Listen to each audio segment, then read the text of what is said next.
इस वीडियो में हम बात करेंगे शेयर वॉल कॉलम्स के इन्फोर्समेंट की। तो पहले मैंने आपको वीडियो में बताया था कि हमने स्टार्टर बार जो है वो छोड़ दिए थे राफ्ट की कंक्रीट से पहले। तो उन्हीं स्टार्टर बार्स पे हम ये जो है केज बनाएंगे सरफेस पे, उसको इंस्टॉल करेंगे इसके साथ।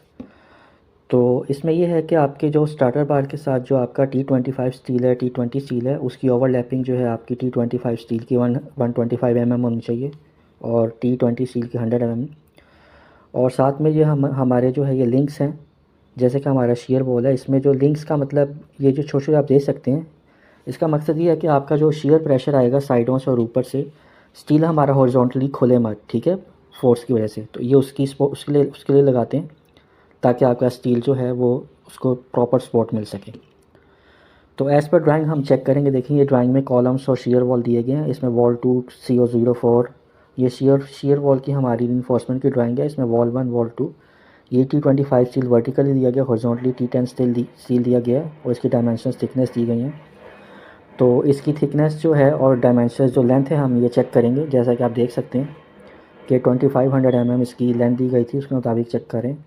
और इसकी वॉल की थिकनेस जो है 400 mm दी गई है, तो वो चेक करें। इसमें हमने शटर का भी ख्याल रखना होता है कि उसके लिए भी जगह छोड़ना होता है।